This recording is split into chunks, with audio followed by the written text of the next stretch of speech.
Moikka taas! Mä olen Mari, tervetuloa mun kanavalle. Mulla on ollut nyt pitkä tauko videoiden teossa ja se on mun itseni mielestä hirveä sääli, koska mä oon nyt alkanut tykätä tästä ja on jotenkin ehkä jäänyt vähän koukkuunkin. Tähän taukoon oli 2 tärkeää syytä ja ensimmäinen oli tämmönen tekninen ongelma. Eli mun kävi niin, että mä äänitin kyllä, tai videoin yhden videon. Ja mä höpötin puoli tuntia putkeen kameran edessä, kun mulla oli niin paljon asiaa.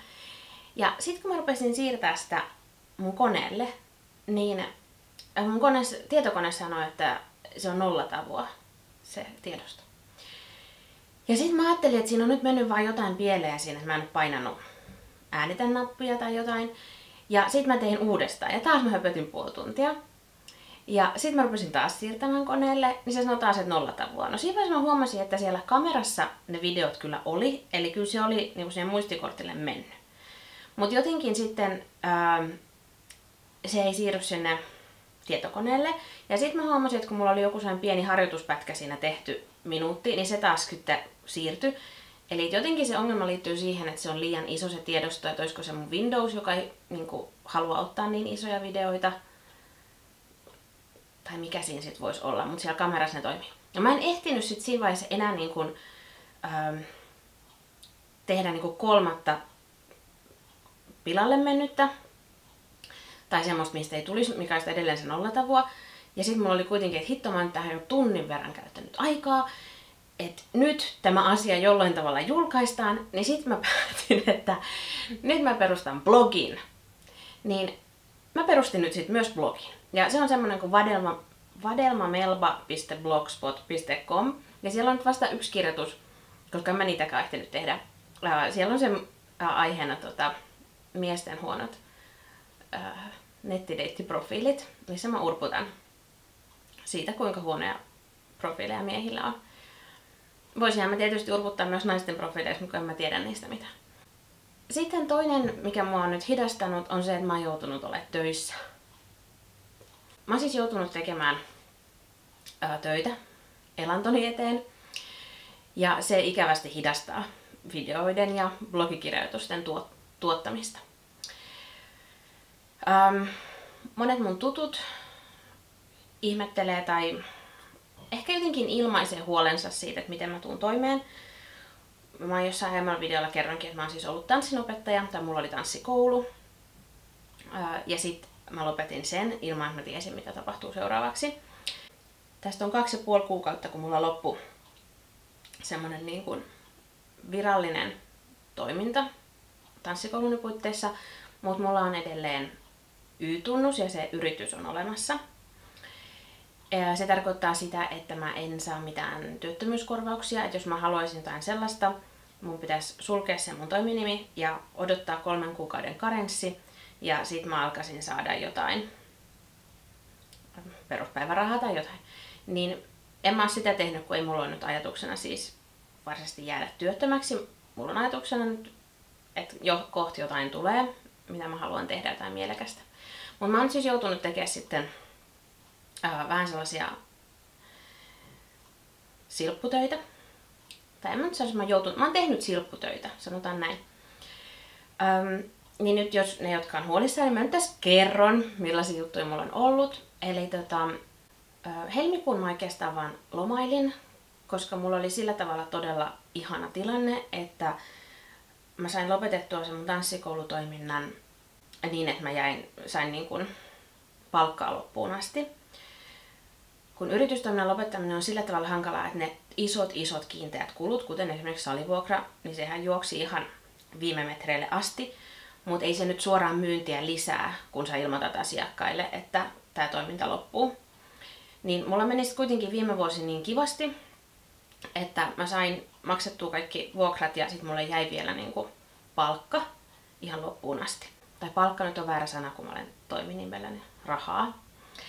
Helmikuun mä oikeastaan vaan lomailin ja otin sillä tavalla iisisti ja nautin elämästä ja elin sillä niin kuin viimeisillä tanssikoulun tuloilla tai tanssikoulusta jääneillä rahoilla.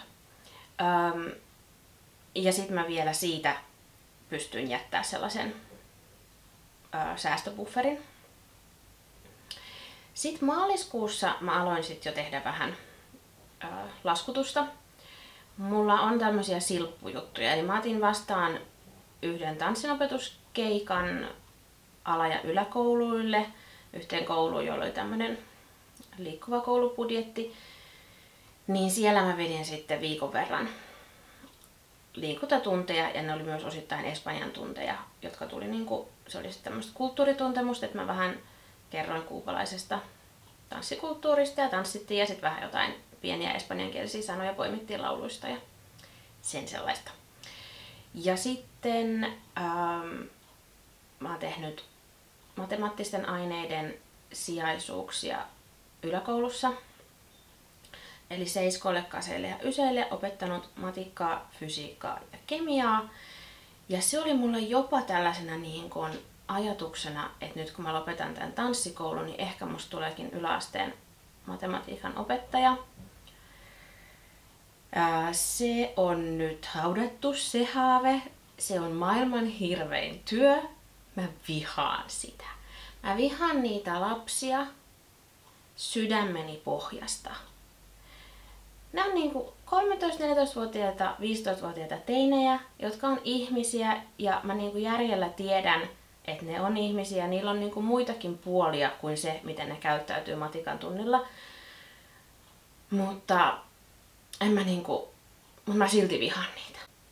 Tai itse opettaminenhan varmaan vielä meniskin, mutta se, että mä joudun hallitsemaan sellaista ryhmää huonosti käyttäytyviä teinejä, niin se nostaa mussa niin hirveitä aggressioita, että mikään asia mun elämässäni ei ole nostanut. Se silittää mua jotenkin niin vastakarvaan se työ, että mä en pysty tekemään sitä.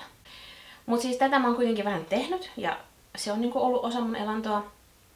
Ja sitten sit mulla on tämmönen Biancaneve vaateedustus. Eli mulla on aika monessa videossakin päällä tällaisia kotimaisen firman Biancaneven vaatteita. Ne on tosi eettisiä ja ekologisia ja tehdään lähituotantona. Ja mä oon käyttänyt niitä itse jo vuosia. Ja nyt mä rupesin viime syksynä edustamaan sitä. Eli jos mä saan näitä myytyä, niin mulle tulee sen pieni myyntiprovikka. Niin sitä mä oon myös tehnyt ja se on myös osa näitä mun tuloja.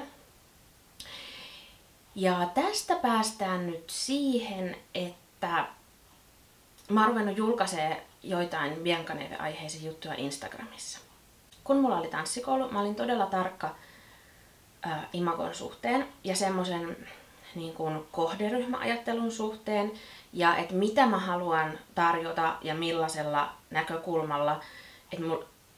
Toki mulla oli siis useita tunteja ja niissä oli erilainen ajatus, että nämä tunnit on tarkoitettu sellaisille, jotka haluaa liikkua, nämä tunnit on tarkoitettu sellaisille, jotka haluaa oikeasti oppia ja että sit parisalsatunneilla, kun on sekä miehiä että naisia, niin mä koitin aina tehdä ne esittelytekstit ja mainokset sillä tavalla miettien tosi tarkkaan, että millä tavalla se vetoisi molempiin, että myös miehiin ja sitten naisiin ja sitten, että millä tavalla se mun, että mä tavallaan antaisin sellaisen kuvan, oikean kuvan itsestäni, että minkä tyyppisiä tunteja mä vedän ja yritin korostaa semmoista mun analyyttisuutta ja ehkä just tätä mun matemaattista puolta, että mä tykkään jollain tavalla luoda sellaisia systeemejä ja sääntöjä ja kategorioita ja paloja, mitä laitetaan yhteen.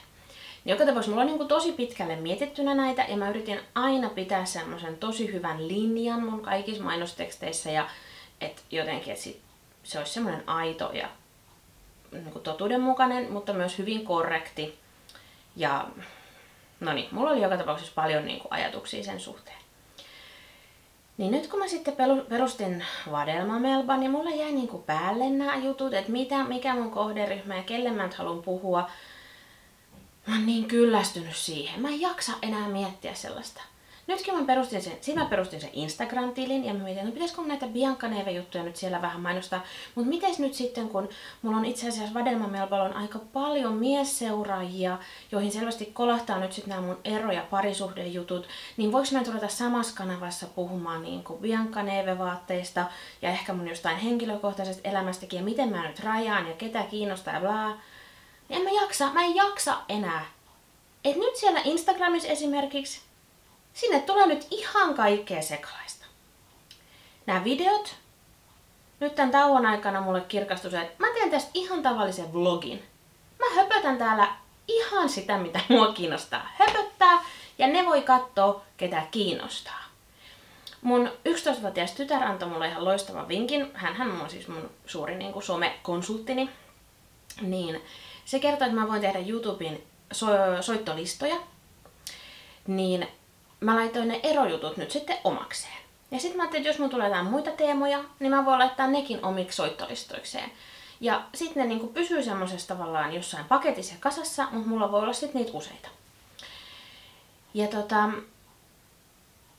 se blogin osalta, niin en mä tiedä. Mä ajattelin, että mä laitan nämä videot sinnekin. Ja sitten jos mä haluan jonkun asian tehdä niinku kirjallisessa muodossa, niin sit mä teen. Koska mitä väliä millään. Mä voin niinku säheltää menemään ihan niin kuin mä tykkään. Niin tähän siis nyt perustuu se, että te tuutte törmäämään sekä näihin Biancaneven mainoksiin, että mahdollisesti saatan mainostaa jotain tanssijuttuja. En mäkin tiedä, kun jollainhan mun täytyy elää. Mutta näitä videoita mä nyt haluan tehdä. Ja kyllä mä tykkään siitä tanssinopetuksesta myös. Mutta siitä yläasteopettajajutusta, siitä pitää nyt päästä eroon, että jotain mun pitää saada sen tilalle. Eli tällaisia kuulumisia mä halusin nyt kertoa. Kiva, jos jaksoit katsoa. Moikka!